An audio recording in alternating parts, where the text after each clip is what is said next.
The conference chamber aboard Galactic Council Station Omega-7 stretched nearly half a kilometer in diameter. 7 species had built this place together 2,000 years ago. The ceiling arced high above like a cathedral, displaying the spiral arms of the galaxy in real time. Millions of stars glittered against the projected darkness. It was meant to remind everyone who entered of how small they were, how insignificant their problems seemed against the vastness of space. Ambassador Sarah Chen stood at the human delegation platform and felt none of that intended humility. She had been coming to this chamber for 15 years. She knew every political maneuver, every veiled threat dressed up as diplomatic courtesy, every condescending smile from species who believed their age meant wisdom. Today the condescension had transformed into something uglier.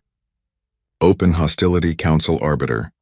Felon hovered at the center of the chamber, the crystalline being refracted light through its body, casting rainbow patterns across the floor. Its voice resonated like wind chimes in a storm. The matter is settled, Ambassador Chen. Humanity will vacate all colony worlds in the outer rim sectors within 60 standard cycles. This is not a negotiation. This is the will of the council. Sarah looked at the faces arrayed around the chamber. The Vraxian delegation occupied the largest platform. Empress Zarkthis herself had attended today. Her chitinous body gleamed under the lights, forearms folded across her thorax. Compound eyes reflected no warmth, no recognition of humanity as equals.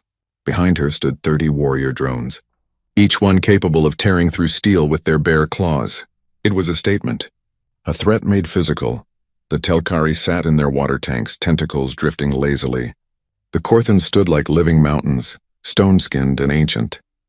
The Athari delegation maintained their usual eerie silence. All of them watched humanity's response with barely concealed amusement. 60 cycles.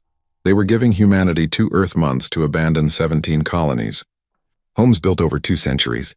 Families who had lived there for generations. 300 million people told to pack up and leave because an ancient empire decided it wanted those worlds back. Sarah took a slow breath. She had prepared for this moment, hoped it would never come, prayed the galaxy would be better than this. She activated her personal communicator with a gesture hidden beneath her podium. A single encoded burst transmitted across human space. The die was cast. No, Sarah said simply. Her voice carried clearly through the chamber's acoustics. We will not abandon our people. We will not surrender our worlds. And we will not accept this council's ruling. The Empress leaned forward. When she spoke, her mandibles clicked together between words. You refuse? You who have been part of this council for barely 2 centuries. You dare defy a ruling supported by 6 of the 7 founding species? I do, Sarah replied. She met the Empress's compound gaze without flinching. And I invite you to do something about it. Silence crashed through the chamber like a physical wave. The Telkari's tentacles went rigid. The Korthan delegation stirred, stone grinding against stone. Arbiter Thelon's crystalline body flashed red. Warning colors, Ambassador, Thelon said carefully. Perhaps you do not understand the gravity of this situation. The Vraxian Empire has provided archaeological evidence of settlements in those sectors, dating back 17,000 years. Their claim predates your species' written history. The Council has ruled. You must comply, Sarah smiled. It was not a pleasant expression. I understand perfectly, Arbiter. You believe might makes right. You believe because your species are older. You can dictate terms to the young upstarts who haven't learned their place yet. She paused. Let the words settle. Well, try me and see what happens, the Empress laughed. The sound was like glass shattering. Harsh and cutting. Bold words from a species that has never fought a real war. You humans play at being civilized. You sign treaties and attend diplomatic functions. You smile and compromise. You are soft. She gestured with one bladed arm. I will show you what happens when children play at being adults. Sarah gathered her datapad, straightened her jacket. Then I suppose we'll all find out together. She turned and walked toward the exit. Her 2 aides fell in beside her. Behind them, the council erupted into chaos, species arguing over humanity's audacity, debating what punishment would be appropriate. As the doors sealed behind them, Junior Ambassador Michael Torres whispered urgently, Ma'am, did you just declare war on the Vraxian Empire? On the council? No, Sarah replied. Her voice was cold, distant. I told them the truth, that humanity will defend itself. They chose to interpret that as a declaration. The signal has been sent. Admiral Webb will have received it by now. And if they attack? Sarah stopped walking, turned to face her aides. Both young. Both brilliant. Both about to see what humanity really was beneath the diplomatic veneer. Then the galaxy learns a lesson we've been trying to spare them for 200 years. That peace is not the same as pacifism. That diplomacy is not cowardice. That humans learned something from our bloody history that they never had to. What lesson is that? Torres asked. How to survive when the monsters come for you. How to become something worse than monsters if necessary. And most importantly, how to choose not to be monsters even when you could be. Sarah resumed walking. The Vraxians are about to discover that choice cuts both ways. 3 days later, the strike came. Not against a military target. The Vraxians wanted to send a message. Wanted humanity to understand the price of defiance. They chose New Perth, an agricultural colony. Population 42,000. The furthest of the contested worlds from any military installation. Sarah watched the footage in Earth Command's Situation Room. Admiral Marcus Webb stood beside her. His face carved from granite. His eyes burning with controlled fury. The Vraxian battle group had emerged from hyperspace directly above the colony. No warning. No demands. They simply opened fire, kinetic strikes from orbit, each one releasing the energy of a nuclear weapon. The colony's shields lasted approximately 4 minutes. After that came the bombardment of the surface.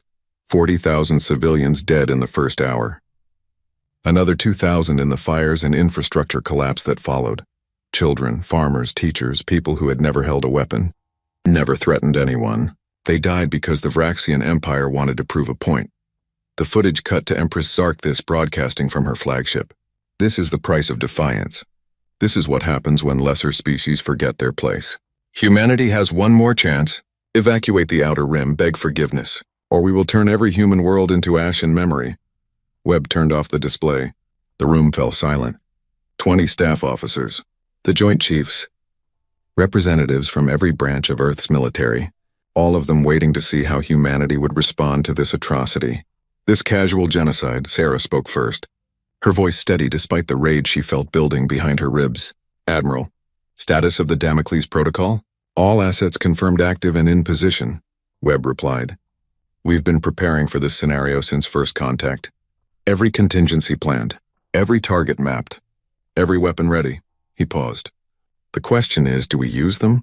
Once we cross this line, Ambassador, there's no going back. The galaxy will learn what we really are. They killed 40,000 people to make a point, Sarah said quietly. They broadcasted across every civilized world in the galaxy. They want the rest of us to live in fear. To accept that might makes right. That the strong can do whatever they want to the weak. She walked to the window, looked out over the sprawling military complex. Beyond it, the lights of Geneva stretched toward the mountains. Millions of people living their lives, trusting that someone would protect them from the darkness between the stars. Execute the protocol, Sarah said. All of it. Show them exactly what humanity learned from our history. Show them what happens when you mistake peace for weakness, when you think compromise means cowardice, when you assume the quiet ones won't fight back. Webb nodded slowly, a weight settling onto his shoulders. Ma'am, you understand what this means? What we're about to do? I do, Sarah replied. It means we stop pretending. We stop holding back. We show the galaxy the truth that we've been hiding for 200 years.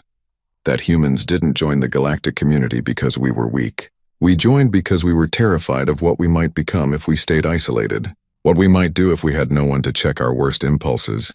She turned back to face the room, looked at each officer in turn. The Vraxians wanted to see what happens when they push us. When they attack our civilians. When they threaten everything we've built. So let's show them. Let's show the entire galaxy. Humanity said, try me and see what happens. They tried. Now they get to see. Admiral Webb straightened, saluted. Damocles Protocol is active. All units are weapons-free. God help us all. God help them, Sarah corrected softly. We tried to warn them. We told them to try us and see what happens. They chose this path. Now they walk it to whatever end awaits. Across human space, the changes began immediately. Every human colony went dark. Communications with the galactic network severed. Trade ships recalled to home ports. Embassies sealed. It was as if humanity had suddenly withdrawn from the galaxy entirely, disappeared behind an impenetrable wall. The Galactic Council met in emergency session. Arbiter Thelm tried to establish contact with Earth. No response. They sent messenger ships to human worlds. The ships entered human space and never returned. No distress calls. No wreckage. Just silence. Empress Zarkthus addressed the council with barely contained triumph. You see? They cannot face us. They hide like prey animals. I will personally lead our fleets to cleanse every human world. The outer rim will be ours again. The rest of their space will serve as a lesson. Challenge the strong and be erased from history. She assembled the largest Vraxian battle fleet in 3 centuries. 47 capital ships, 300 cruisers, over 2,000 smaller vessels. A force capable of conquering entire star systems. A force that had never known defeat. They entered human space at the world called Haven, an industrial colony with significant orbital infrastructure. The Empress expected resistance, expected human ships to rise and meet them in battle. Instead, they found nothing. Empty space. The colony below still lit up and functioning, but no defensive fleet. No weapons fire, nothing. Cowards, the Empress hissed. They abandoned their own people. Begin bombardment. Show them the price of defiance. That was when the darkness struck. No warning. No energy signature. One moment the Vraxian flagship was coordinating the attack. The next moment it was gone. Not destroyed. Not exploded. Simply vanished. As if it had never existed at all. Panic rippled through the fleet. Ship after ship disappeared. 30 vessels gone in as many seconds. No one could see what was attacking them. Sensors showed nothing. The void between stars reaching out and swallowing them whole. The second in command ordered a retreat. The fleet turned to flee, tried to jump to hyperspace, but something was wrong. The jump drives wouldn't engage. They were trapped, sitting targets for an enemy they couldn't see, couldn't fight, couldn't escape. By the time the slaughter ended, only 3 ships remained. Damaged scout vessels that had been at the edge of the formation. They jumped away carrying news of the disaster. The entire fleet gone, over 200,000 Vraxian warriors. Vanished like mist in sunlight. Back on Earth, Admiral Webb watched the tactical display update. The red icons representing Vraxian ships winked out one by one. Beside him, Dr. Kenji Tanaka stood with his arms crossed. The scientist looked sick, haunted. The Wraith ships performed perfectly, Webb said. Phase displacement technology worked exactly as designed. They never even saw what killed them. I know, Tanaka replied quietly. I designed them. Spent 20 years perfecting quantum displacement fields. Ships that exist slightly out of phase with normal spacetime, invisible, untouchable. Perfect killers. He paused. I thought we'd never actually use them. That just having them would be enough of a deterrent. Webb placed a hand on the scientist's shoulder. They killed 40,000 civilians, Doctor. They broadcast it as entertainment, as a warning. They promised to do worse. To burn every human world to ash. What would you have us do? Surrender? Let them genocide our species because violence makes you uncomfortable? No, Tanaka admitted. But that doesn't make it any easier to watch. To know what we're capable of, what we've unleashed. Then let that weight remind you why we exist, Webb said. Why humanity built weapons that terrify us. We remember what happens when good people refuse to fight evil. We learned that lesson in blood and ash across our entire history. Never again. That's what this is. That's what we are, the monsters who learned to be better, but never forgot how to be monsters when necessary. News of the defeat reached the Galactic Council within hours. The carefully crafted image of Vraxian invincibility shattered. Questions flooded the diplomatic channels. How had humanity done this? What weapons did they possess? Why had no one known about this capability? Ambassador Chen finally broke her silence. Her message broadcast across every civilized world in the galaxy. She appeared on screen dressed in formal diplomatic attire. Behind her, the flags of Earth and all its colonies stood in silent witness. To the peoples of the galaxy, she began. For 200 years, humanity has walked softly among you. We have compromised, negotiated, accepted judgments we disagreed with because we valued peace above pride. We joined the galactic community because we wanted to be better than our history. We wanted to believe that civilization meant something. That law and justice could replace the brutality of might makes right. She paused. Let the weight of those words settle. The Vraxian Empire destroyed that hope. They murdered 40,000 civilians to prove their strength, to remind us of our place. They promised worse, threatened to exterminate our entire species unless we submitted to their will. They believed we were weak. That peace meant we couldn't fight, that our willingness to compromise proved we had nothing to compromise with. Her expression hardened. They were wrong. We told them. Try me and see what happens. They tried. Now they see. Humanity is not weak. We are restrained. We are not helpless. We are choosing peace while capable of war. That choice is the only thing that has kept the galaxy safe from us, from what we can do when pushed to the edge. The transmission ended. Silence fell across the galactic networks, and in that silence everyone began to understand the same terrifying truth. Humanity had been hiding something. Not weakness. Not inability. They had been hiding strength. Terrible, overwhelming strength. The kind that only a species that had nearly destroyed itself multiple times could develop and choose not to use. Until now. Until someone pushed them too far. Until someone made them show the galaxy what they really were beneath all that carefully maintained civilization. The Vraxians had poked the sleeping beast. Now everyone was about to learn what that beast looked like when it opened its eyes and remembered how to hunt. The smoking ruins of New Perth still smoldered when humanity's true nature began to reveal itself. Admiral Marcus Webb stood on the bridge of the EDS Retribution, watching the tactical displays update in real time. Every human world showed green, fully operational. Every defensive platform active. Every orbital installation armed and ready. But to the galaxy, humanity had gone silent. Dark. Vanished behind walls of encrypted communications that no one could break. Webb studied the star charts. 200 years of careful exploration, detailed surveys of every major trade route, positions of every species' military installation, supply depots, manufacturing centers, command and control networks. The Galactic Council thought humans were enthusiastic traders, eager explorers, friendly neighbors always willing to share resources and information. They were intelligence agents. Every single one. 2 centuries of the most comprehensive reconnaissance operation in galactic history. Humanity had been preparing for this possibility since the day they made first contact. Since the moment they realized the galaxy was not the peaceful utopia they had hoped for, that strength still mattered. That the strong still preyed on the weak. Status of Operation Silent Night? Webb asked his tactical officer. Commander Sarah Rodriguez checked her displays. All sleeper fleets report ready status. 47 systems.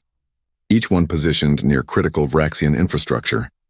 They've been waiting in those positions for an average of 32 years. Crews rotate every 18 months. No one suspected a thing. Webb nodded slowly. 32 years. An entire generation of human warriors living in deep space, hidden in the dark between stars, waiting for orders that might never come. That was humanity. Patient, methodical, willing to play the long game because they understood something the galaxy had forgotten. That preparation prevented catastrophe. That the best defense was the enemy never knowing you were ready to fight. What about our friends on the council? Webb asked. The species that voted with the Vraxians to steal our worlds? Rodriguez allowed herself a cold smile. We have files on every council member going back 15 decades. Political connections, economic interests, military capabilities, psychological profiles, everything. If this escalates beyond the Vraxians, we know exactly where to apply pressure. Economic sanctions that would cripple their trade networks. Intelligence we could leak that would destabilize their governments. Military strikes that would cripple their defensive capabilities without killing civilians. She paused. We also have contingencies if they decide to join the fight against us. Each species has different weaknesses, different fears. We've spent 200 years learning them all. Webb walked to the forward viewport. Stars stretched in every direction. Beautiful, distant, cold. Somewhere out there, the Vraxian Empire was realizing they had made a terrible mistake, that humanity's silence was not surrender. It was preparation. The calm before a storm that would reshape the entire political structure of known space.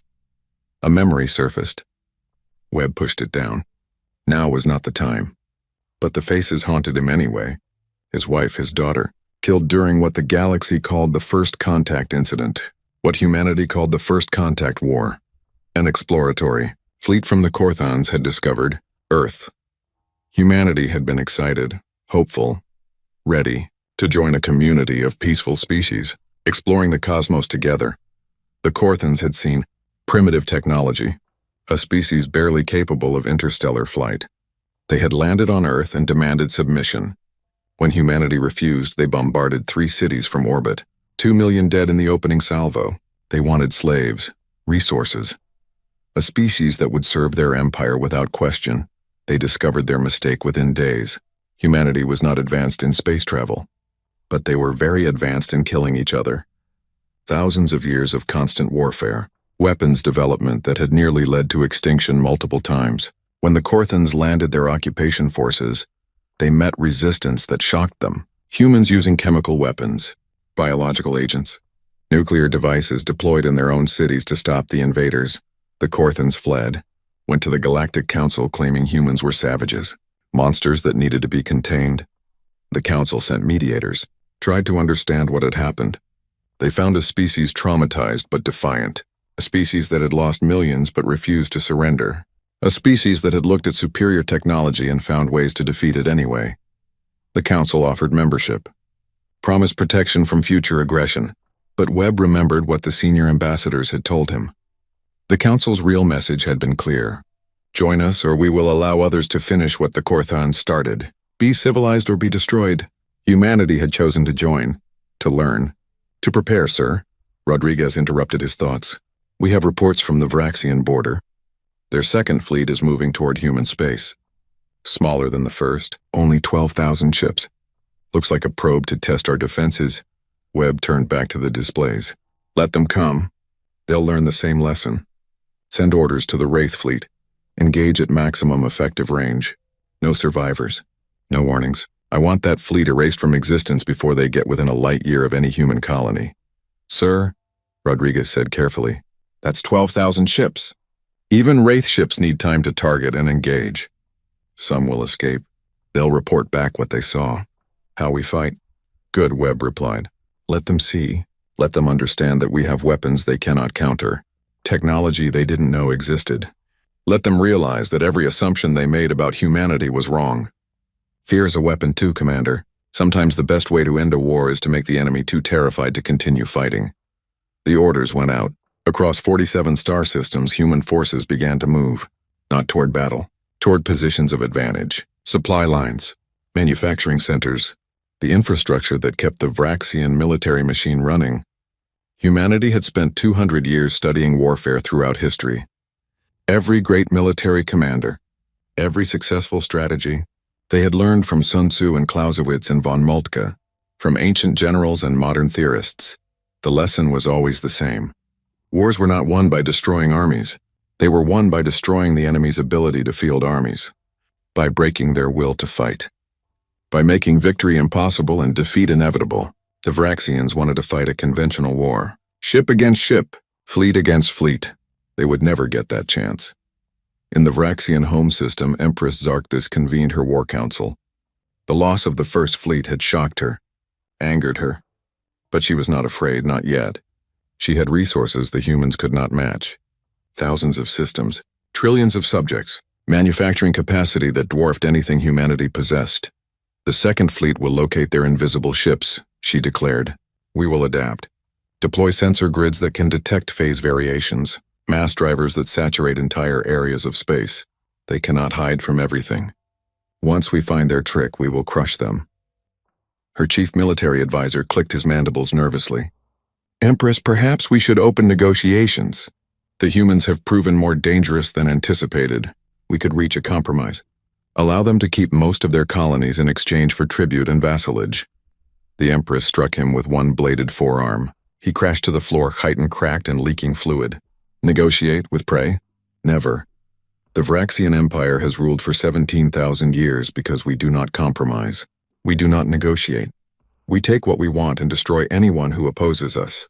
The humans will learn this lesson, even if I must burn every one of their worlds to teach it. News of the Second Fleet's approach reached Earth within hours. Dr. Kenji Tanaka sat in his laboratory, staring at holographic displays of weapons he had designed. Terrible weapons. Things that should never have been created. But he had created them anyway because someone had to. Because if humanity did not have these tools when they needed them, they would be at the mercy of species that felt no mercy. His assistant entered quietly. Dr. Admiral Webb is asking about the Pandora arsenal. He wants to know if we should prepare additional systems for deployment. Tanaka closed his eyes. The Pandora arsenal, weapons so dangerous that even showing them to the galaxy would change everything, make humanity a target, force other species to build equivalent horrors just to maintain balance. He had hoped those weapons would never leave the hidden facilities where they were stored, that the Wraith ships and other conventional military technology would be sufficient. Not yet, he said finally. The Wraith should be sufficient for now. But prepare the launch codes. If the Vraxians escalate further, if other species join them, we may need everything. And God help us all if we do. What's in the Pandora arsenal? His assistant asked. She was young, brilliant, had been with his team for only 6 months. She did not have full clearance yet. Tanaka looked at her, saw innocence about to be shattered. Things that should never exist. Reality-severing munitions that can cut ships out of space-time entirely. Biological agents tailored to target specific species' genetic markers. AI-guided swarm systems that learn and adapt faster than any living commander. Weapons that would make the galaxy fear us so much they would unite just to destroy us. He stood, walked to the window overlooking Tokyo. Millions of lights. Millions of people. We built them because we had to. Because our history taught us that the only thing worse than having terrible weapons is not having them when your enemy does.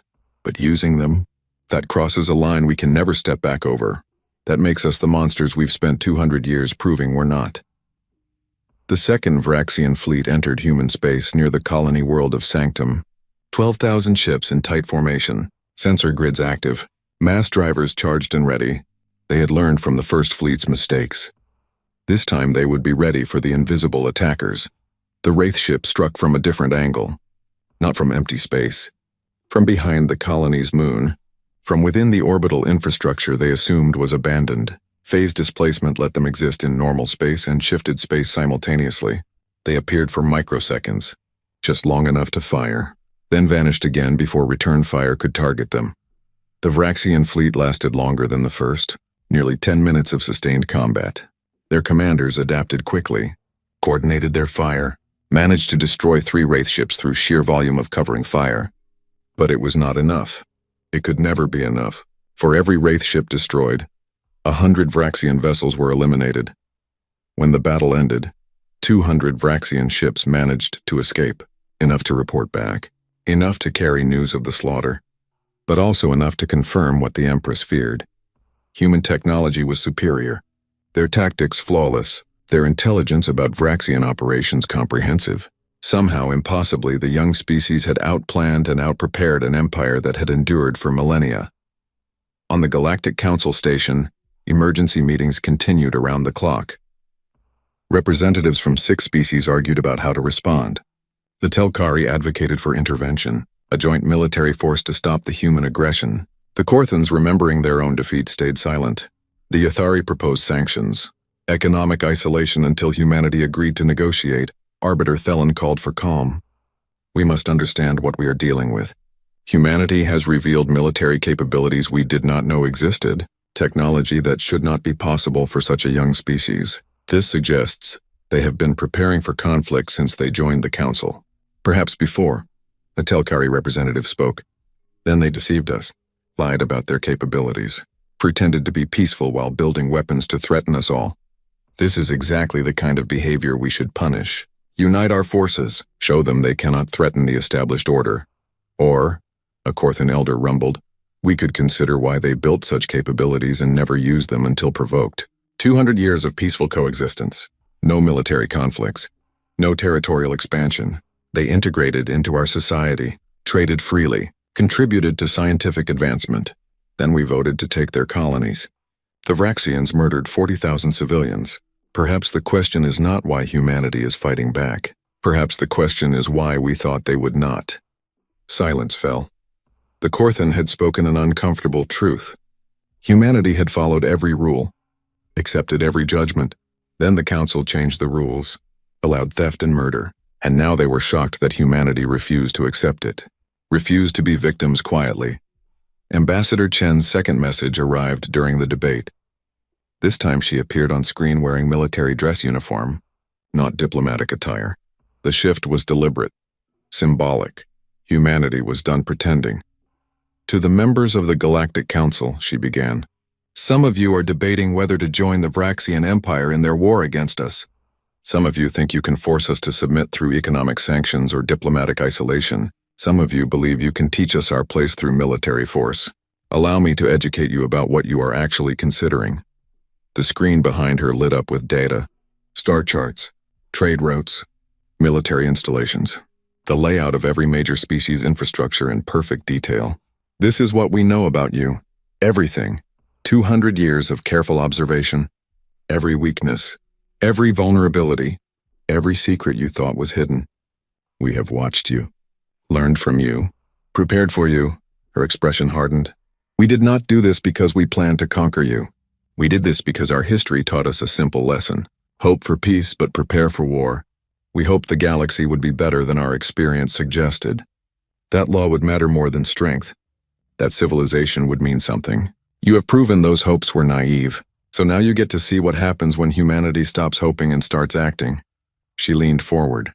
Any species that joins the Vraxians in attacking us will regret that choice. We will not fight fair.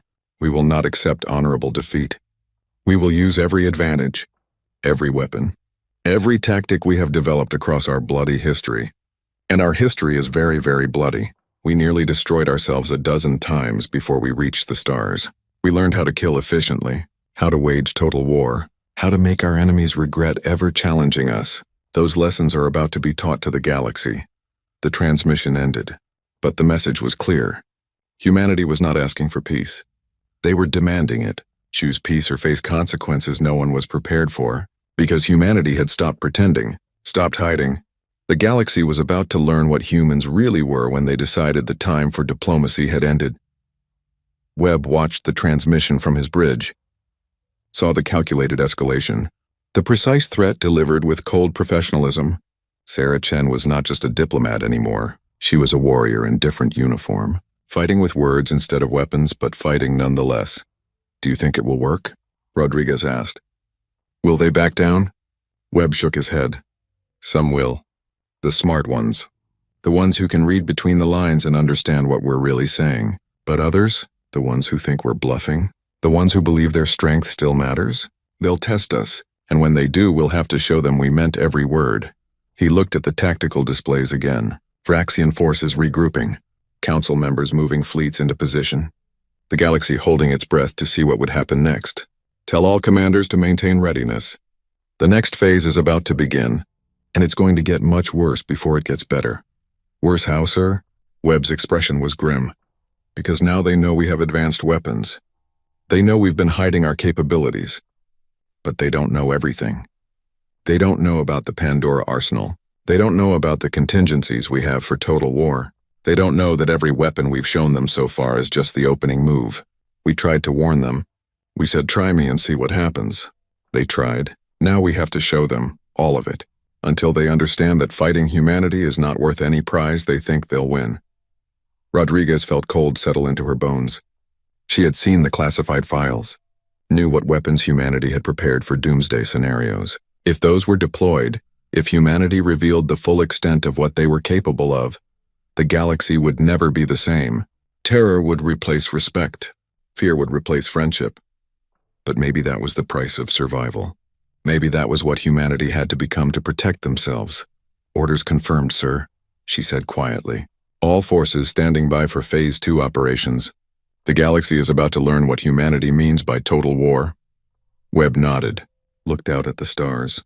Somewhere his wife and daughter rested, victims of the galaxy's casual cruelty. He fought for them, for every human who had died because others thought humans were weak, were prey, were expendable.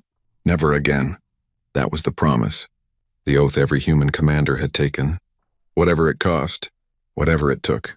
Never again would humanity be victims, not while they still had breath to fight and weapons to deploy. The galaxy would learn that lesson. One way or another. They would learn. The Vraxian Empire's third response was not another fleet. Empress Zarkthus had learned that lesson at terrible cost. Instead, she authorized strikes against human supply lines, hit-and-run attacks by small squadrons targeting merchant vessels and automated cargo platforms. If she could not defeat human warships, she would starve their colonies, force them to spread their forces thin, protecting civilian infrastructure. make them bleed resources until they had no choice but to negotiate. The strategy lasted 6 days. Then the Vraxian supply network began to collapse. Fusion plants suffered mysterious malfunctions. Orbital manufacturing facilities lost power. Transport ships disappeared between systems. At first, the Empress thought it was random chance. Equipment failure across an empire spanning thousands of worlds. Then the pattern became clear. Every facility that supplied the military, every depot that stored weapons, every shipyard building warships, all of them failing simultaneously. Captain Alexandra Nova Reeves stood in the shadows of a Vraxian ammunition factory on the industrial world of Krath 9. Her suit bent light around her body, made her invisible to both visual sensors and thermal imaging. Behind her, 5 members of her special operations team worked quickly, placing shaped charges on key structural supports, programming them to detonate in sequence. Maximum damage, minimum warning. This was the 14th facility they had sabotaged in 3 days. Human special forces had infiltrated 19 Vraxian systems, operating deep behind enemy lines, striking at the infrastructure that kept the military machine running, not the glorious battles of fleet combat. This was war at its most basic, destroying the enemy's ability to fight before they even reached the battlefield. Charges set? Her demolitions expert reported quietly. This facility produces 60% of their antimatter containment units. Without it, their capital ships cannot refuel. Estimated impact on fleet operations is catastrophic within 4 weeks. Nova nodded, checked her tactical display. 30 kilometers away, another team was sabotaging the power distribution network. When both strikes hit simultaneously, the factory would lose containment on its antimatter reserves. The resulting explosion would look like an industrial accident. Just one more failure in a supply network that was mysteriously falling apart. Exfiltrate on my mark, Nova ordered.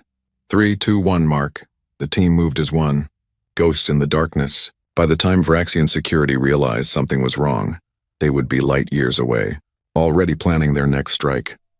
Humanity had learned guerrilla warfare over centuries of conflict, had perfected asymmetric tactics through countless insurgencies and counterinsurgencies. Now those lessons were being applied on an interstellar scale. On the Vraxian throne world of Zarkath Prime, the Empress raged. Her war council cowered before her fury. How are they doing this? How are humans infiltrating our most secure facilities? We have the best sensors in the galaxy, military-grade security, genetic scanners that should detect any non-Vraxian organism. Yet somehow these primates are sabotaging critical infrastructure across 19 systems. Her chief intelligence officer spoke carefully. Empress, we are dealing with capabilities we did not know existed. Stealth technology beyond our current understanding. Perhaps chemical or biological agents programmed to cause systemic failures. Or they have agents embedded in our society. Sleeper cells activated for this operation. Find them, the Empress hissed. Whatever it costs. Tear apart every facility. Interrogate every worker. I want these humans found and eliminated. And I want to know how they learned so much about our infrastructure. Someone has been feeding them intelligence for years. Decades, perhaps. Find that leak and seal it. But it was too late. The damage was done. The Vraxian military machine depended on a complex web of logistics. Remove key nodes and the entire system began to collapse. Fleets could not refuel. Repair facilities lacked parts. New construction halted. And all of it happened too fast to respond effectively. By the time they identified one compromised facility, 3 more had failed. The Galactic Council watched these developments with growing alarm. Ambassador Chen's warning had been clear. Any species that joined the Vraxians would face similar treatment. The Telkari, confident in their own security, announced they would send military aid to the Empire. A gesture of solidarity among the older species. A message to humanity that they could not challenge the established order. Within 24 hours of that announcement, the Telkari home system experienced a cascading failure of its orbital defense network. Automated platforms turned on each other, self-destructed. The Telkari military scrambled to regain control, found their command codes had been changed, override protocols disabled. Someone had taken control of their entire defensive infrastructure, made it useless, left them vulnerable, and then the platforms were released. Controls returned to normal. No permanent damage, just a demonstration. A message from humanity that said we can reach you whenever we want. Your defenses mean nothing. Choose wisely. The Telkari withdrew their offer of military aid, announced they would remain neutral, focus on diplomatic solutions. The message was received by every species on the council. Humanity was not bluffing. They had the capability to strike anyone, anywhere, and they were willing to do it. On Earth, Dr. Tanaka reviewed the intelligence reports. The cyber attacks on the Telkari had worked perfectly. 200 years of embedding backdoors in galactic technology, human engineers working on defensive systems across dozens of species, always helpful, always contributing expertise, and always leaving ways to access those systems remotely if necessary. How many species have we compromised like this? His assistant asked. She was learning the full scope of humanity's preparations now, each revelation more shocking than the last. All of them, Tanaka replied simply. Every major council species. Some of the minor ones too. We did not plan to use these backdoors. They were insurance, deterrence, the ultimate guarantee that if anyone came for us, we could hurt them back, make aggression too costly to contemplate. That is terrifying, she said. We have been violating the sovereignty of every species we call allies for 2 centuries. If they knew, if they found out what we had done, they would see it as the ultimate betrayal. Yes, Tanaka agreed. But would you rather we had not prepared? Would you prefer we trusted everyone to be peaceful, to respect our rights, to not take advantage of our youth and relative weakness? He gestured to the displays showing New Perth, the 40,000 dead. They murdered our civilians to make a political point, killed children to prove their strength, and the council approved it, supported it. Only our preparations have prevented worse. His assistant had no response. The logic was brutal but clear. Humanity had prepared for treachery because treachery was real, had built weapons because weapons worked, had compromised their principles because the alternative was extinction. It was not glorious, not noble, but it was survival. The Empress called an emergency summit, invited representatives from 6 council species to Zarkath Prime, proposed a joint military action against humanity, a coordinated strike that would overwhelm even their advanced defenses, unity against the threat. The old order restoring itself through force. 3 species agreed. The Korthan declined. The Yathari in their usual enigmatic silence suggested refusal. The Telkari sent regrets, but 3 species backing the Vraxians was enough. The Rethkin Confederacy, the Irani Collective, the Sulari Federation. Together with the Vraxian Empire, they could field a force of over 100,000 ships. Surely enough to crush human resistance, to teach the young species their place, to restore order. Admiral Webb received the intelligence within hours. His face remained impassive as he read the details. 4 species, 100,000 ships, the largest military coalition in galactic history, all of it aimed at humanity, at destroying everything humans had built, at making them submit or die. Order, sir? Rodriguez asked quietly. Webb looked at the tactical displays, watched the red icons representing enemy forces begin to move. Convergence points identified, supply lines mapped. They thought numbers would win this war, thought quantity could overcome quality. They were about to learn the most important lesson humanity had to teach, that wars were not won by the side with more ships. They were won by the side willing to do whatever was necessary to survive. Contact Dr. Tanaka, Webb said. Tell him to begin Phase 3, full deployment of the Pandora arsenal. All contingencies authorized. We gave them every chance to stop. Every warning. They chose this. Now they live with the consequences. Rodriguez felt her breath catch. Phase 3. The Doomsday Protocols. Weapons that would change warfare forever. Make humanity's earlier strikes look like gentle warnings. Sir, once we deploy those systems, there is no going back. Every species will know what we are capable of. They will fear us for generations. Good, Webb replied. Let them fear. Fear prevents war. Fear makes species think twice before attacking their neighbors. We tried being friendly, tried being diplomatic, tried being the good neighbors who played by the rules. Look where it got us. 40,000 dead, 4 species united to exterminate us. Maybe it is time the galaxy learned to fear humanity, to understand that peace is not our only option, that we can be peaceful or we can be powerful, and we are choosing both from now on. The orders went out. Across human space, weapons systems activated that had never been tested in combat. Technology so advanced it seemed impossible.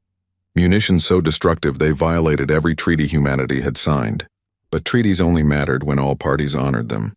When some broke the rules while others followed them, the rules became chains. Humanity was done wearing chains. The first deployment was reality-severing torpedoes, warheads that did not explode. Instead, they cut holes in space-time itself. Created zones where physics stopped working normally. Ships caught in those zones did not die. They ceased to exist. Removed from reality entirely. No wreckage. No radiation. Just empty space where moments before a ship had been. The coalition fleet gathered at a staging area in neutral space. 100,000 ships in formation. Commanders coordinating their attack. Planning their routes. Celebrating the inevitable victory over the upstart humans. They would strike in 3 waves. Overwhelming force. Decisive action. Humanity's colonies would fall within weeks. Their home system within months. The first reality-severing torpedo arrived without warning. Launched from so far away that no sensor could detect it until impact. It struck the center of the Rethken formation. 2,000 ships vanished in an instant. One moment they were there. The next moment nothing. As if they had never existed. The reality wound closed behind them, sealed, permanent. Panic erupted across the fleet. Commanders screaming for information. Trying to understand what had just happened. Sensors showing impossible readings. Space-time fluctuations that should not be possible. Before they could react, 3 more torpedoes struck. 3 more sections of the fleet erased from existence. Thousands more ships. Hundreds of thousands of lives. Gone, just gone. The coalition fleet broke formation, scattered, tried to flee. But humanity had planned for this moment. Had spent decades developing these weapons. Knew exactly how to deploy them for maximum psychological impact. 8 more torpedoes followed. Not aimed at clusters. Aimed at flagships, command vessels, the ships carrying admirals and generals, the leaders who had agreed to genocide humanity. When the strike ended, 97,000 ships remained of the 100,000 that had gathered.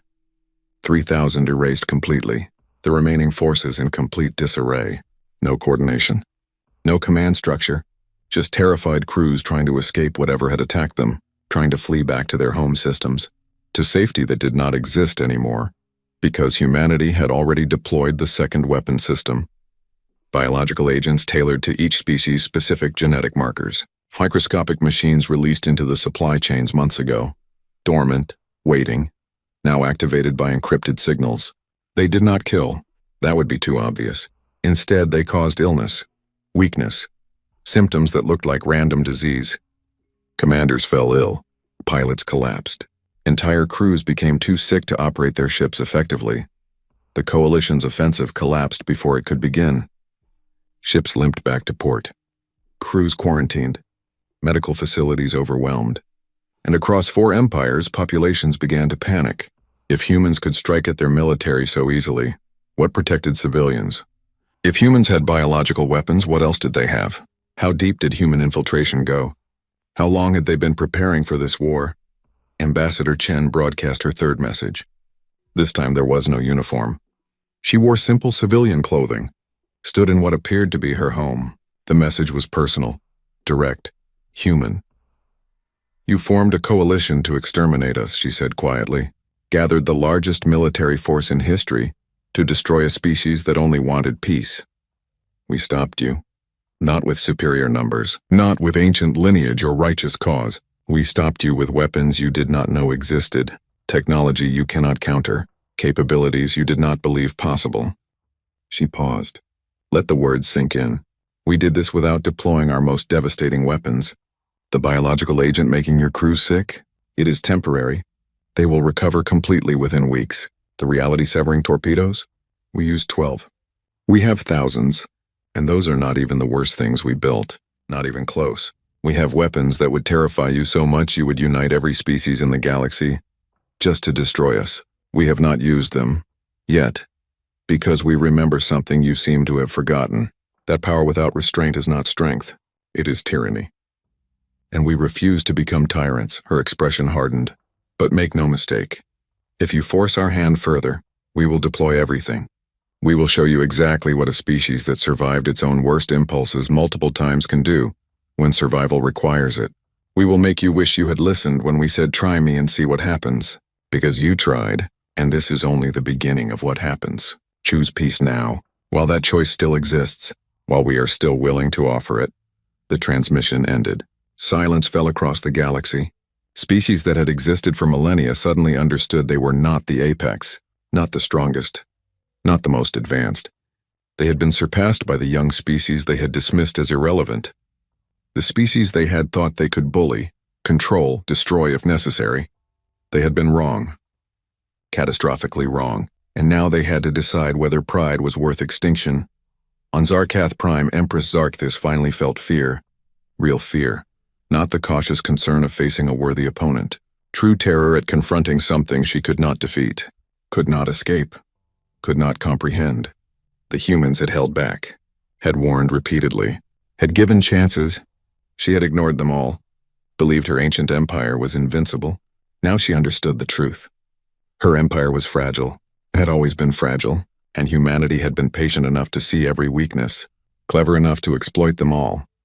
She looked at her remaining advisors, saw the same fear reflected in their eyes. "What do we do?" she asked. For the first time in 4 centuries of rule, she genuinely did not know, did not have answers. "How do we fight an enemy like this?" Her chief advisor spoke carefully. "Empress, perhaps the question is not how to fight them. Perhaps the question is whether we should continue fighting them at all. They have demonstrated overwhelming superiority, shown they can strike anywhere, defeat any force we send, and they claim they have held back. That worse weapons exist. If they are telling the truth, if they deploy those weapons, our empire may not survive. The cost of victory, if victory is even possible, may be extinction." The Empress wanted to rage, to demand total war, to throw everything at humanity until one side was destroyed. But fear paralyzed that instinct. Fear of what humanity might do if truly pushed to the edge. Fear that the humans were not bluffing, that they really did have weapons worse than reality-severing torpedoes. That fighting them further would only prove how right they were to prepare so thoroughly, so ruthlessly, so completely. "Contact the human ambassador," she said finally. The words tasted like ash, like defeat. But survival mattered more than pride. "Tell them we wish to negotiate, that the Vraxian Empire is willing to discuss terms for ending hostilities, that we recognize we misjudged humanity's capabilities and willingness to defend themselves." She paused, felt 17,000 years of imperial pride crumble. "Tell them we surrender." The surrender offer arrived through encrypted channels. Empress Zarkthis herself appeared on screen. No throne room grandeur, no warrior drone standing guard, just an old creature looking suddenly fragile. Defeated. The weight of 17 millennia of imperial pride crushed by 3 weeks of warfare against an enemy she had fatally underestimated. "Ambassador." Chen watched the transmission in the secure conference room deep beneath Geneva. Admiral Webb stood beside her. Dr. Tanaka sat at the table, hands folded, expression haunted. They had won. Achieved what seemed impossible 3 weeks ago. Forced the largest empire in the galaxy to surrender, without deploying even half of humanity's arsenal. But victory felt hollow, bitter, because the galaxy would never see them the same way again. "What are your terms?" the Empress asked. Her voice carried none of its earlier arrogance, just exhaustion, fear. The realization that her empire had survived only because humans chose to let it survive. "What does humanity demand for peace?" Chen looked at her advisors. They had discussed this moment, planned for it, hoped it would come before they had to reveal weapons that would make reality-severing torpedoes look gentle, before they had to deploy systems so terrible that Dr. Tanaka had wept when designing them, before they became the monsters they had spent 2 centuries proving they were not. First, Chen said, full recognition of human sovereignty over all colony worlds. No future challenges to our territorial claims. No archaeological justifications for seizure. What is ours remains ours. Second, reparations for New Perth. 40,000 civilians murdered. That debt must be acknowledged and paid. Third, trials for those who ordered the attack. War crimes are war crimes regardless of who commits them or which species they belong to. She paused. Let those demands register. Fourth, the complete dissolution of the current Galactic Council structure. It has proven itself unable to provide justice, unable to protect the weak from the strong. A new organization will be formed, one with actual enforcement mechanisms, actual accountability, where law matters more than age or military strength. The Empress flinched. You ask us to destroy the political structure that has maintained order for 3,000 years. To admit that our entire system was unjust, that we were wrong. Yes, Chen replied simply. Because it was. Your order was built on might makes right, on the assumption that older species had the right to dictate terms to younger ones. That military strength justified any action. You voted to steal our worlds because you could. Murdered our civilians because you thought we would not fight back. That system died the moment we proved we could fight. That we would fight. Now something better must replace it. The transmission ended with the Empress agreeing to consider the terms, to present them to her advisors, to respond within 72 hours. But everyone in the room knew the truth. She would accept, had no choice but to accept, because the alternative was complete destruction, and she had finally learned that humanity was capable of delivering that destruction, would deliver it if forced to. Webb turned to Chen. You realize what you just did? Demanding the council dissolve? Half the galaxy will see that as a power grab, as humanity trying to dominate everyone else. We will make enemies of species that would have stayed neutral. Good, Chen replied. Her voice was steel. Let them be enemies if they want to preserve a corrupt system. Let them fight us if they think injustice is worth dying for. We tried working within their system for 200 years. Followed their rules. Accepted their judgments. Where did it get us? 40,000 dead. 4 empires united to exterminate us. The council proved it cannot be reformed. It must be replaced. And if that makes us conquerors in their eyes, then so be it. At least we will be honest conquerors, not pretending law matters while letting the strong prey on the weak. Tanaka spoke quietly. There is another problem. The weapons we deployed. The capabilities we revealed. Every species will be terrified of us now. They will unite to develop countermeasures. Build their own doomsday arsenals. We may have just triggered an arms race that ends with the galaxy destroying itself. Then we make sure the new system has teeth, Chen said. Real enforcement. Real consequences for aggression. And we offer to share our technology. Not the weapons. Never the weapons. But the defensive systems. The detection grids. The countermeasures. We prove that we built these capabilities for survival, not conquest. That we are willing to help others defend themselves. That changes the narrative from us versus them to us helping everyone survive together. Webb shook his head, naive. Species do not trust those who have power over them. They fear them, resent them. We just proved we can destroy any of them whenever we want. You think sharing defensive technology will make them grateful? It will make them desperate to find ways to hurt us back. To restore the balance? Maybe, Chen admitted. But what is the alternative? Rule through fear? Become the empire we just defeated? I refuse to accept that humanity survived this war only to become what we fought against. We will find a better way, even if it costs us, even if it makes us vulnerable. Because the moment we decide that fear is sufficient, the moment we give up on justice and law, we prove the Vraxians were right about us, that we are savages, monsters pretending to be civilized. The debate continued for hours. Eventually, they agreed on the final terms. Accountability for war crimes, territorial recognition, economic reparations, and a new governing structure with humanity as guarantors but not rulers. It was compromise, messy, imperfect, but better than the alternatives. Better than genocide, better than eternal warfare, better than becoming the tyrants the galaxy now feared they might be. Captain Nova Reeves and her team were recalled from behind enemy lines. They gathered in a briefing room on Earth. 23 operators who had spent 3 weeks sabotaging critical infrastructure across 19 star systems. They looked exhausted, haunted, the weight of what they had done settling onto shoulders not quite strong enough to carry it easily. How many casualties? Nova asked quietly. From our operations, how many Vraxians died when those facilities failed? The intelligence officer checked his data pad. Best estimate is 47,000. Most in industrial accidents when containment failed. Some in the secondary explosions. A few thousand from life support failures on ships that lost power in deep space.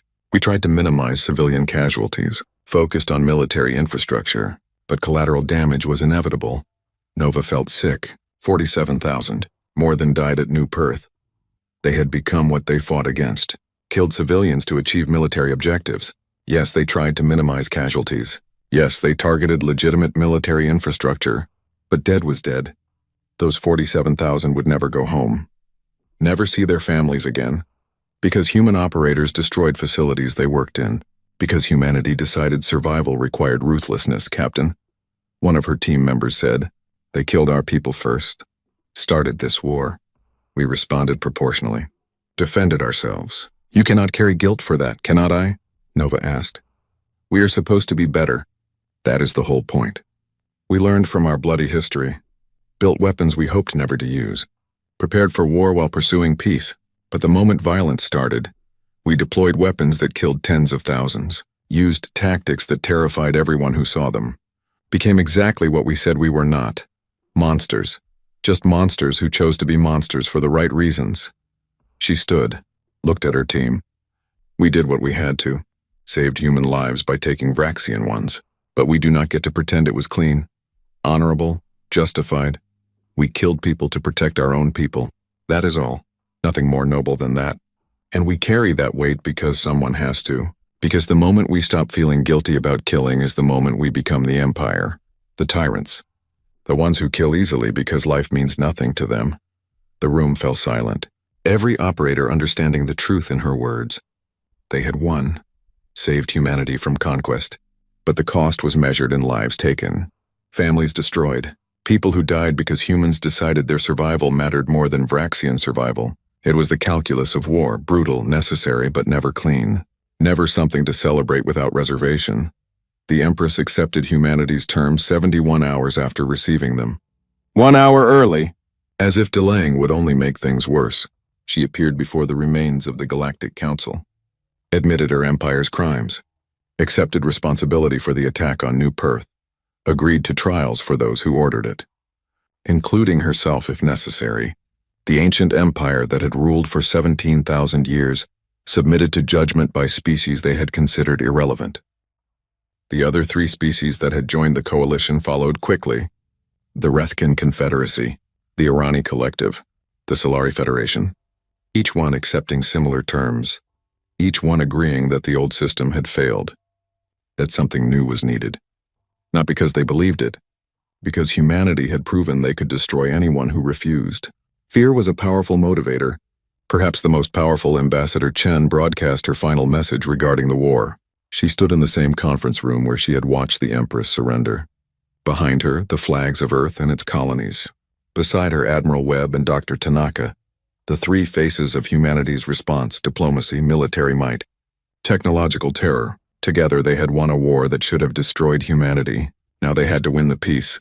"The fighting is over," Chen began. 4 empires have surrendered. Accepted terms. Agreed to accountability.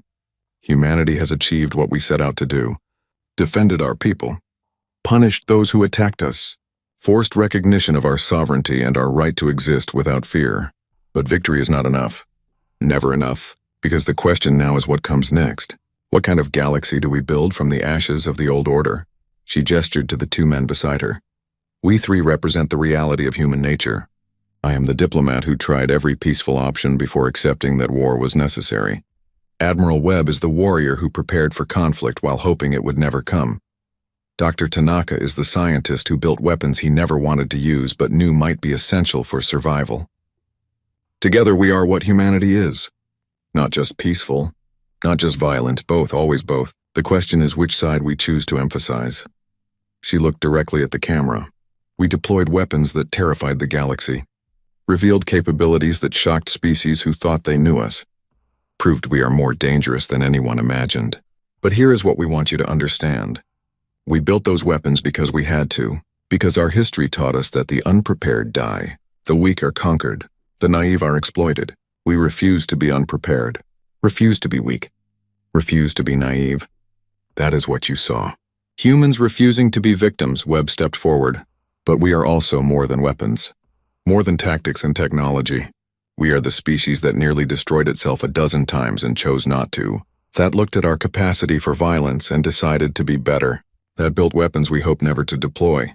That prepared for war while actively pursuing peace. We did not want this conflict. We tried everything to avoid it. We only fought when left no other choice. When survival demanded it. That is humanity. Capable of terrible things but choosing not to do them unless absolutely necessary. Tanaka spoke last. His voice carried pain, regret. I designed weapons that should never exist, things that violate every principle I believe in, every moral standard I try to uphold. I did it because someone had to. Because if we needed them and did not have them, our species would cease to exist. But I hate that they exist. Hate that we use them. Hate that other species will now try to copy them. Hate that we may have just triggered an arms race that ends with everyone having doomsday weapons. That is the cost of survival. Sometimes staying alive requires becoming something you despise, doing things you can never forgive yourself for, carrying guilt that never fades. He paused. But we carry that guilt because we must, because someone has to remember the cost, has to feel the weight, has to ensure we never deploy these weapons casually, never use them for conquest, never become the monsters we can be if we forget why we built them. Humanity is dangerous, yes, but we are dangerous with restraint, with purpose, with the constant awareness that power without morality is tyranny. We refuse to be tyrants, even when it would be easier, even when it would serve our interests. We refuse. Chen took control again. So here is what we offer the galaxy. A new system, one with actual enforcement, where law matters, where strength does not determine right, where younger species are not automatically subordinate to older ones, where aggression is punished regardless of who commits it, and we offer to be guarantors, not rulers, not conquerors, guarantors. We will use our strength to protect the weak, our technology to defend the defenseless, our willingness to fight to ensure others do not have to. But we will not rule, will not impose our will not become the empire we just defeated. She spread her hands. Some of you will not trust this offer. Will think we are lying, planning conquest, using pretty words to hide ugly intentions. To those species we say watch us, judge us by our actions, give us the chance to prove we mean what we say. And if we fail, if we become tyrants, then unite against us. Use the weapons you develop to defend yourselves. Because we would rather be destroyed fighting tyranny than become tyrants ourselves. That is the lesson our history taught us. That is who we are. That is what we offer. The transmission ended. Reactions across the galaxy were mixed. Some species embraced the new vision, saw opportunity for a more just system. Others remained suspicious, fearful, convinced humanity was just another empire seeking dominance through different means. But everyone agreed on one thing. The galaxy had changed. Fundamentally, permanently, the old order was dead. Something new was being born. And humanity stood at its center, not as conquerors, but as the species willing to fight for a better way, to use their terrible strength in service of justice rather than domination. Whether they succeeded remained to be seen. Whether trust could be rebuilt after such violent demonstration of power was uncertain. Whether humanity could resist the temptation to rule when they had the capability to do so was an open question. But they were trying, genuinely trying, and perhaps that was enough. Perhaps the effort mattered more than guaranteed success. Perhaps striving to be better was itself the victory. The real victory, not defeating the Vraxians, but refusing to become the Vraxians, refusing to let power corrupt purpose, refusing to let strength erase morality. On Earth, in a quiet garden overlooking Geneva, Sarah Chen walked alone. The war was over. Terms agreed. New system being built. She should feel satisfaction, pride, relief. Instead, she felt exhausted, hollow. The weight of 47,000 Vraxian civilians dead from human actions. 40,000 humans dead from Vraxian actions. Hundreds of thousands more killed in fleet engagements. All that death. All that suffering. And for what? To prove humanity could fight? To force recognition of their sovereignty? To rebuild a political system that should never have needed rebuilding? She sat on a bench, looked up at the stars. Somewhere out there, species were debating whether to trust humanity's promises, whether to join the new federation or resist it, whether to see humans as saviors or threats. She did not know which they should choose. Did not know if humanity deserved trust after revealing such capacity for violence, such willingness to deploy terrible weapons, such readiness to kill when survival demanded it. But she knew one thing.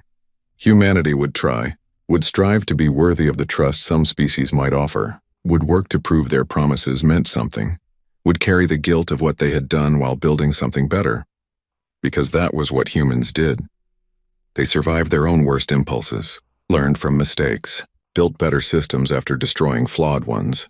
It was not glorious, not heroic, just human, messy, imperfect, striving for better while carrying the weight of worse. Admiral Webb found her there an hour later, sat down without asking. They had fought together, won together. Now they had to figure out how to live with what victory required, how to carry the weight of command decisions that killed thousands, how to remember why they fought while never forgetting the cost of fighting. "Do you think it was worth it?" Webb asked quietly. "Everything we did? Everything we revealed? Everything we became?" Chen thought for a long moment. "I think we did what we had to.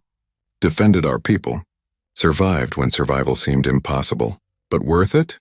That depends on what we do next. On whether we use this power wisely, whether we resist corruption, whether we build something better or just become another empire with a different excuse for dominance. Ask me in 50 years, after we have had time to prove what we really are. Then maybe I can answer whether it was worth it." Webb nodded. 50 years. 50 years to prove we are not monsters, that we are monsters who learned to be better and meant it. That should be enough time to know. They sat in silence, watching the stars, carrying the weight of what they had done, what they had revealed, what they had become. The galaxy had learned what happened when humanity said, "Try me and see what happens," had learned that humans were dangerous, capable, willing to fight. Now came the harder lesson, the one that mattered more, whether humans could be trusted with their own power, whether they would use it wisely, whether they would prove themselves worthy of the fear and respect they had earned. That lesson was just beginning, and the outcome remained uncertain, as it always would. Because humanity was capable of both great good and great evil, the choice between them was what defined them, was what made them human, and that choice never ended, never became easier, just more important with every passing day. 5 years after the war ended, the new Federation held its founding session. Not on a human world, not on any former Council species territory. Instead, they built a new station in neutral space, equidistant from the major powers, symbolically declaring that this organization belonged to everyone equally, that no species would hold inherent advantage, that the old hierarchies were dead, that something better could be built from their ashes. Ambassador Sarah Chen stood at the central podium, no longer representing just humanity.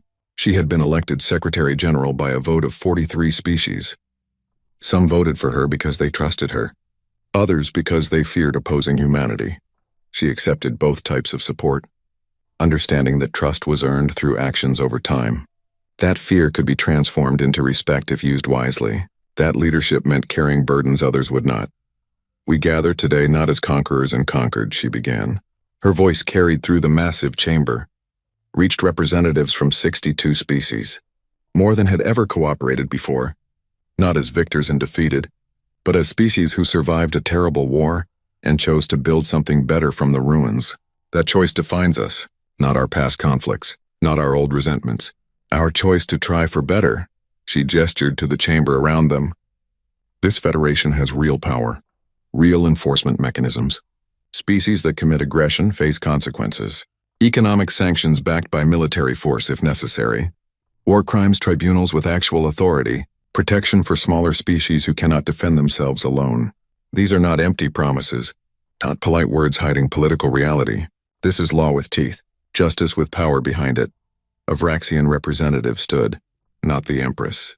She had been tried, convicted, and exiled. This was one of the reformers who had seized power afterward. Secretary General, many species fear that this federation is just another empire. Human empire wearing a different mask. Your species has overwhelming military advantage, controls the enforcement mechanisms, can veto any decision. How is this different from the old council? How do we know you will not abuse this power? Chen nodded, respected the question. You are right to fear, right to question. Humanity does have overwhelming power, but we also have something else. Memory. We remember what happens when strength replaces justice, when the powerful prey on the weak without consequence. We nearly destroyed ourselves learning that lesson. Now we apply it to the galaxy. Yes, we control enforcement, but enforcement is not governance. Each species governs itself, makes its own laws, conducts its own affairs. We only intervene when one species attacks another, when aggression threatens peace, when justice requires force behind it. She paused. And if we abuse that power? If humanity becomes what we fought against, then you do to us what we did to the old council. Unite, resist, fight back. We have shared defensive technologies with every member species, given you tools to protect yourselves. Not out of charity, out of necessity. Because the only way this Federation survives is if no one species, not even humanity, can dominate all others. We made ourselves vulnerable on purpose, to prove we mean what we say, to give you the means to check our power if we betray these principles. The chamber erupted in discussion, some species applauding the transparency, others still suspicious, but everyone engaged. Everyone participating. That was the difference. The old council had been 7 ancient species dictating terms to everyone else. This Federation was 62 species arguing, debating, building something together.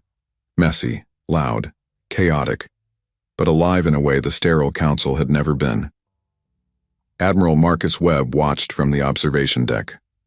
He had retired from active military command, now served as advisor to the Federation Security Council. His role was to ensure the military forces backing Federation law were used properly, proportionally, with restraint. It was harder than commanding fleets, required more judgment, more wisdom, more willingness to say no even when force would be easier. Do you think it will work? The question came from a Korthan elder, one of the species that had abstained during the war, had watched humanity prove their point without joining either side. This experiment in enforced justice, in trying to balance power with morality, Webb considered carefully. I think it has to work, because the alternative is worse. Either we try to build a system where law matters, where justice is enforced fairly, where strength serves peace rather than replacing it, or we accept that might makes right, that the strong will always prey on the weak. That civilization is a polite lie we tell ourselves while sharpening our knives. I refuse to accept that. Humanity refuses to accept that. So we will make this work. Or die trying. The Korthan nodded slowly. You sound different than 5 years ago. Less certain of victory. More aware of cost. What changed? I learned that winning is not enough, Webb replied. That military victory means nothing if you lose yourself achieving it. We won the war, defeated 4 empires, forced the galaxy to acknowledge our strength, but we paid for that victory with blood and guilt, with weapons we can never forget, with knowledge of what we are capable of when pressed. That weight never leaves, never gets lighter. You just learn to carry it better. Learn to let it remind you why you fight, what you fight for, who you fight to protect. Lose that and victory becomes tyranny. I will not let humanity become tyrants, will not let us waste the sacrifices made to survive. So this Federation must work, must prove we fought for something more than just our own survival. Dr. Kenji Tanaka no longer worked on weapons. He led the Federation Science Council instead, coordinating research across dozens of species, sharing knowledge, breaking down the barriers that had kept scientific advancement isolated within individual civilizations. It was rewarding work, important work, but the guilt remained, the memory of what he had created, what had been deployed in humanity's name, what still existed in secure facilities locked away but never destroyed. Insurance against future threats, terrible insurance that corroded his soul every time he thought about it. Dr. Tanaka, a young human scientist, approached him after a council session. I have been reviewing your early papers. Before the war, your theoretical work on quantum displacement fields. It is brilliant, revolutionary, but I cannot find any follow-up research. Why did you stop publishing in that field? Tanaka smiled sadly. Because that research led to weapons, to the Wraith ships, to technology that killed thousands. I published the theory because I thought it would advance science, help humanity explore. Instead, it became a tool for war, for death. That taught me a lesson about scientific responsibility, about understanding that knowledge has consequences, that sometimes the best contribution to science is knowing what not to pursue, what not to publish, what not to unleash on the universe. The young scientist frowned. But science should be free. Knowledge should be shared. Hiding research because it might be misused is admitting defeat, letting fear control progress. No, Tanaka replied gently. It is admitting reality, understanding that scientists have responsibility for how their work is used, that we cannot just pursue knowledge for its own sake and ignore the consequences. I designed the Wraith ships because humanity needed them, because survival required weapons our enemies could not counter. But I hate that they exist, hate that they worked, hate that other species are now trying to copy them. If I could erase that knowledge from the universe, I would, even if it meant humanity lost our military advantage. Some things are not worth knowing. Some discoveries should never be made. Learning which is the real challenge. The real test of wisdom. The young scientist walked away unsatisfied. Tanaka understood. He had been that young once. Believed that knowledge was inherently good. That truth could never be wrong. That pursuing understanding was always justified. War had taught him differently. Had shown him that some knowledge came with costs too high to pay. That wisdom sometimes meant choosing ignorance. Choosing not to know rather than risk what knowing might enable. It was a hard lesson. One most scientists never learned until too late, if ever. Captain Alexandra Nova Reeves trained the next generation of Special Operations Forces. Her role was to teach them everything she knew, while ensuring they understood why that knowledge existed, why humans had developed such ruthless tactics, why they practiced asymmetric warfare to a degree that frightened even their allies. She wanted her students to be capable, but also thoughtful, able to fight without becoming defined by fighting, willing to kill without losing themselves to killing. The key to special operations, she told her class, is understanding that you are not soldiers. Soldiers fight battles, win ground, defeat enemies in direct combat. You are something else, something darker. You destroy infrastructure, assassinate leaders, sabotage critical systems. You win wars before battles happen, by making the enemy unable to fight effectively, by breaking their will along with their capabilities. It is brutal work, necessary work, but ugly work. Never forget that. Never let yourself enjoy it. The day you start enjoying this kind of warfare is the day you become a monster. A useful monster, perhaps, but a monster nonetheless. A young operator raised his hand. Ma'am, during the war with the Vraxians, you destroyed facilities that resulted in civilian casualties. Collateral damage. How do you reconcile that with not becoming a monster, with maintaining your humanity while doing inhumane things? Nova met his eyes, saw genuine curiosity, not accusation. I do not reconcile it. I carry it. Every day, every night. The faces of those 47,000 Vraxians haunt me. I see them in my dreams. Wonder who they were, what lives they led, what families miss them. I carry that weight because someone has to. Because the alternative is pretending those deaths did not matter, were just statistics, acceptable losses. I refuse to accept them. They were losses. Necessary perhaps, but never acceptable. Never justified beyond the bare minimum of survival. And carrying that guilt, feeling that pain, that is what keeps you human. What prevents you from becoming the monster you could easily become if you stopped caring. She stood, paced the classroom. Humanity won the war because we were willing to do terrible things, to become temporarily what we fought against. But temporarily is the key word. We returned to being civilized after the threat passed, chose restraint when domination was possible, offered mercy when vengeance would have felt better. That choice is what separates us from the empires we defeated. They were always brutal, always ruthless, never questioned whether might made right. We question constantly, doubt perpetually, carry guilt eternally, and that makes us better. Not stronger, not more powerful, just better, more human, more worthy of the survival we fought so hard to achieve. The class fell silent. Understanding the lesson was not about tactics or training. It was about identity, about maintaining humanity while doing inhumane things, about staying civilized while being capable of savagery, about the constant tension between what you could do and what you should do.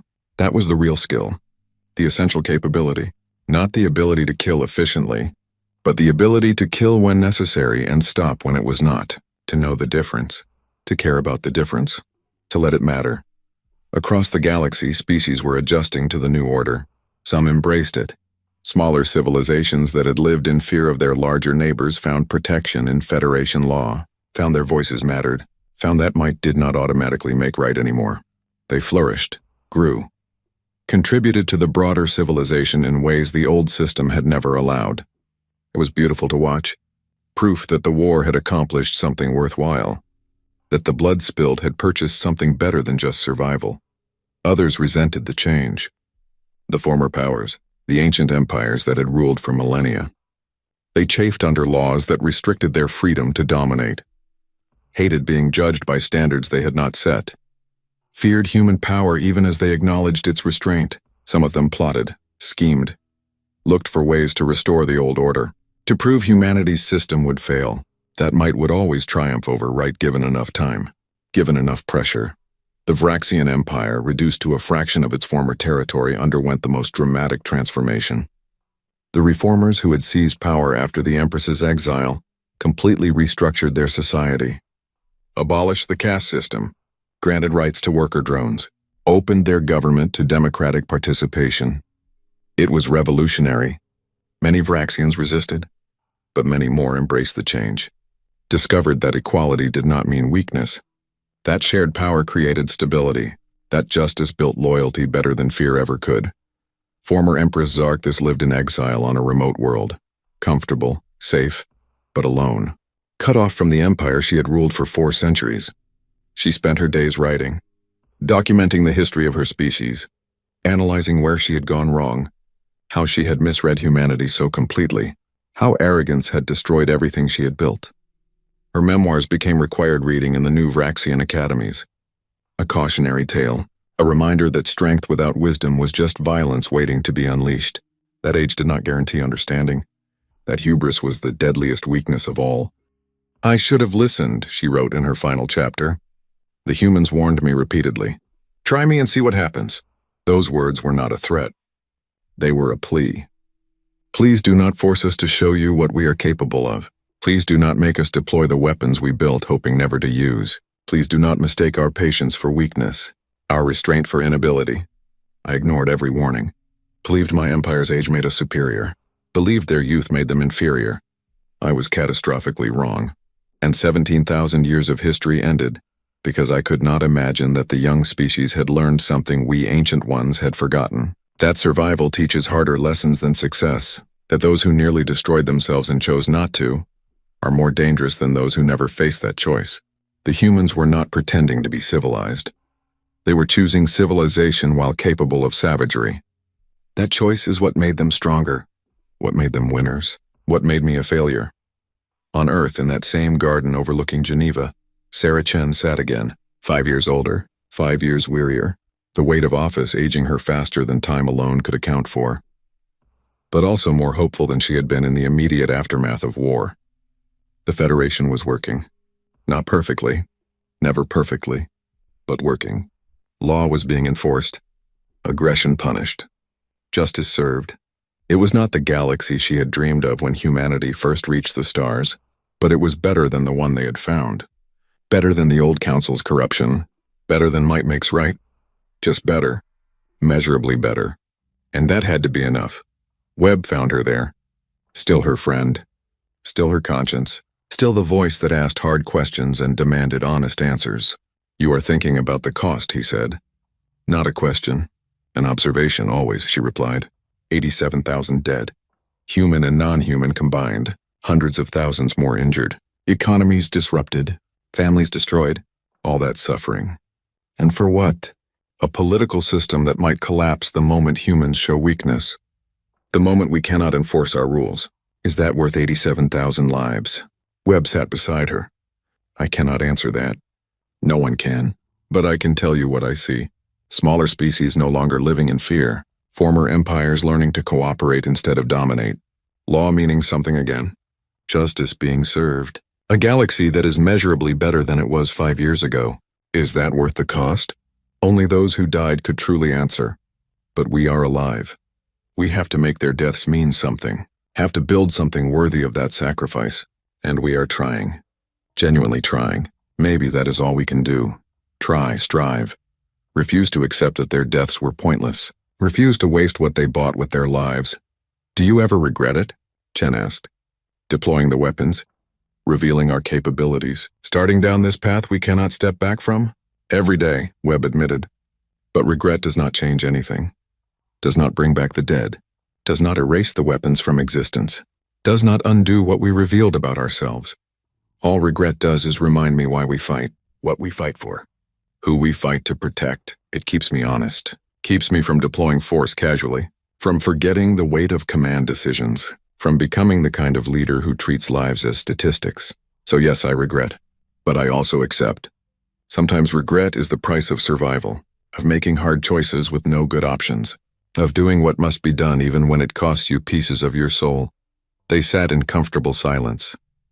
Two leaders who had guided humanity through its darkest hour, who had made choices that would haunt them forever, who carried weights that never got lighter, but who also saw what they had accomplished, what they had built, what they had proven, that humans could be trusted with power, could use strength in service of justice, could choose restraint when domination was possible, could be monsters when necessary, but return to being human when the crisis passed.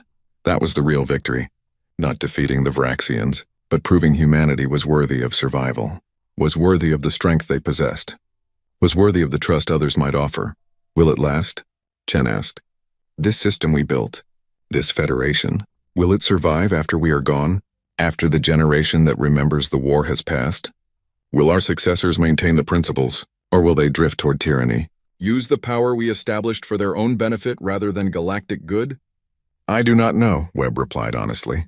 But that is true of every system humans have ever built. Every government. Every civilization. They last as long as people fight to maintain them. As long as principles matter more than power. As long as justice is valued above convenience. We cannot guarantee the future. Can only build the best system we can and hope others maintain it. Trust that the lesson we taught, the one the galaxy learned when they pushed us too far, will be remembered. That no one will want to see what happens when they test humanity again. When they forget why we said, "Try me and see what happens," he stood, offered his hand, helped her to her feet. Come on. The Federation Council session starts in 2 hours. 43 species waiting to argue about resource allocation, trade disputes, border conflicts. All the normal chaos of civilization. It is boring, tedious, frustrating, and absolutely beautiful, because they are arguing instead of fighting, debating instead of killing, trying to solve problems through law instead of war. That is what we fought for. That chance, that opportunity. So let us go be bored together. Let tedious meetings and bureaucratic arguments be our victory celebration. Let peace be its own reward, Chen smiled. A real smile. The first in weeks. Boring sounds perfect. Tedious sounds wonderful. Let us go be administrators instead of warriors. Diplomats instead of soldiers. Let us prove that humans can be just as good at building as we are at destroying. Just as skilled at peace as we are at war. Just as capable of cooperation as we are of conflict. That would be the ultimate victory. Not just surviving, but thriving. Not just winning, but building. Not just being feared, but being trusted, even if we never quite believe we deserve that trust. Even if we always question whether we are worthy. That questioning, that doubt, that is what makes us human. What keeps us honest. What prevents us from becoming the monsters we know we could be. They walked together toward the Federation headquarters. Two humans who had changed the galaxy. Who had proven that youth did not mean weakness. That peace did not mean inability. That civilization was a choice, not a pretense. Behind them, the sun set over Geneva, casting long shadows across the gardens. In those shadows, if you looked carefully, you could see the ghosts. 87,000 of them. Human and alien, warrior and civilian, all the lives lost to prove a simple point. That humanity had learned from its bloody history. That when they said, "Try me and see what happens," they meant it. That the galaxy pushed them too far and discovered what happens when you make that mistake. What happens when you assume peace means weakness. When you think restraint means inability. When you forget that the quiet ones might just be choosing silence. Choosing patience. Choosing to give you chances to be better. The universe learned too late. But it learned. That was what mattered. That was what made the cost, however terrible, somehow worthwhile. The galaxy had changed. Fundamentally. Permanently. Because one species refused to be victims. Refused to accept that might made right. Refused to surrender to injustice even when survival seemed impossible. They fought, they won. They built something better. And in doing so, they proved that civilization was not a lie. Not a pretense. Not a comfortable story told by the weak to the strong. Civilization was a choice. A difficult choice. A choice that required strength to maintain, but a choice worth making, worth fighting for, worth dying for, and absolutely worth living for, because a galaxy where law mattered, where justice existed, where strength served peace rather than replacing it, that galaxy was worth every sacrifice, every weapon deployed, every terrible choice made. It was worth it. Had to be worth it. Would be made worth it through the actions of those who survived, who carried the weight, who remembered the cost, who refused to waste what had been purchased with blood and tears and the loss of innocence. That was humanity's final lesson to the galaxy. Not that humans were dangerous, though they were. Not that humans were powerful, though they were.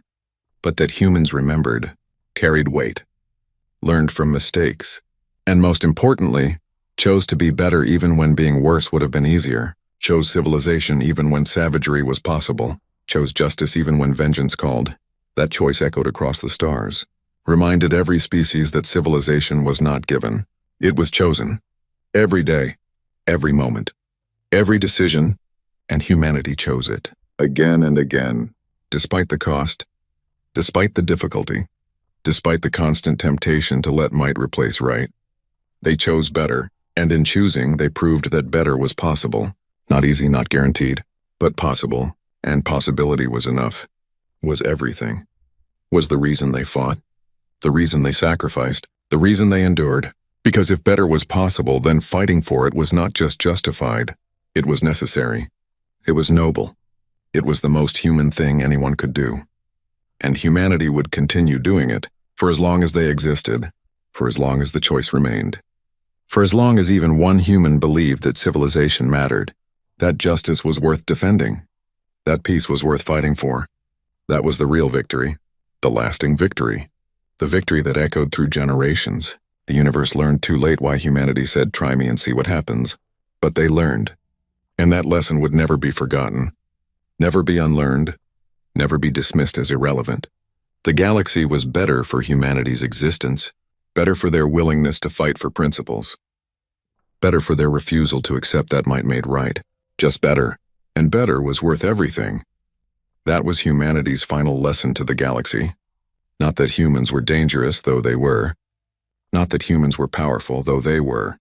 But that humans remembered, carried weight, learned from mistakes, and most importantly, chose to be better even when being worse would have been easier, chose civilization even when savagery was possible, chose justice even when vengeance called. That choice echoed across the stars, reminded every species that civilization was not given. It was chosen. Every day, every moment, every decision, and humanity chose it. Again and again, despite the cost, despite the difficulty, despite the constant temptation to let might replace right. They chose better, and in choosing, they proved that better was possible. Not easy, not guaranteed, but possible, and possibility was enough, was everything.